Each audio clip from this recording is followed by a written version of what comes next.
Sir, andyan ka po ba po kayo?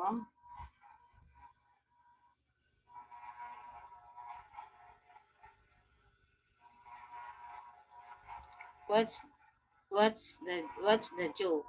From Sir Romel. What's the joke though, Sir Ken? What's the joke though? It's like si Sir Ken kasi is very joker. Noon dati sa doon, dati pa ba, doon kami sa kabilang ibayo nakatira. Yun.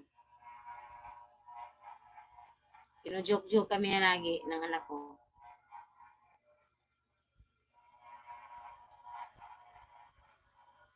Six viewers. I'm just told her a new movie is coming out, Spider-Man at Bruce Gulaman. Kaya nga Sir Romel.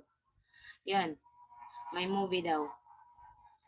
6 viewers and 7. Hello po. May movie daw, sir, na lalabas. Pero ibang title ha, may gulaman. May gulaman. I'm here, I'm just wore up. Ano daw yun? Ano ba yung mga English ninyo? Ang lalalim. Alam nyo, hindi ako makaintindi ng malalim na English. I'm here, just wore up of invisibility for a second. Okay. Okay na lang para wala ng ano. Kasi, ang hirap ng English, oy.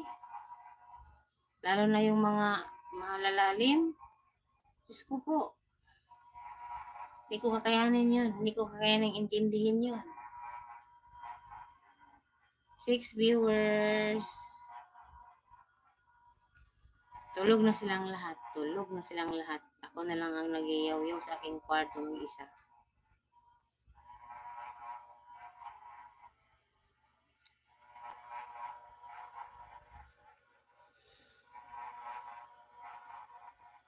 Hello 6 viewers and 7. Gulaman is gelatin drink. Sir Ken, hindi nakuha ni Sir Romel yung joke mo. Suman test yung suman. What kind of suman? Many suman, Sir Ken. Like suman saging, suman kamote, suman kamuting kahoy, at suman malagkit. Budbud. Sir Ken talaga, Bisaya talaga to ba? Grabe, ang daming alam na Bisaya, oh. Oo nga, budbud nga. Yung suman. Budbud nga.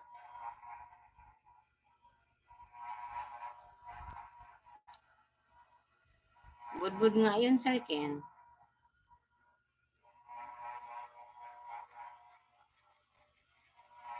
Dami talagang alam na Bisaya na Sir Ken. Dula ako kay Sir Ken na Bisaya to ba? Budbud is saging. No. Budbud is suman. Saging is banana. Budbud is like suman, saging, suman kamanting, suman malagkit, suman kamote. Budbud na siya in Bisaya. Lahat yan siya. Ang tawag yan, budbud.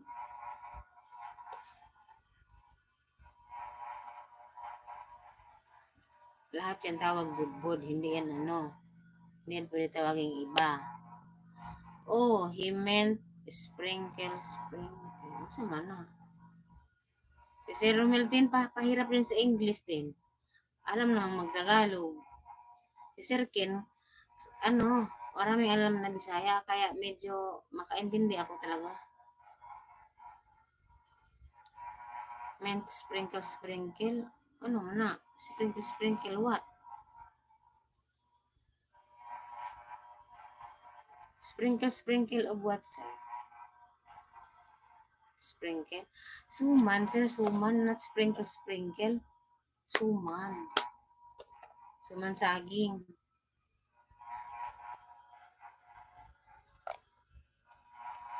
Hindi ko nga maintindihan eh. Mga English ang lalim eh.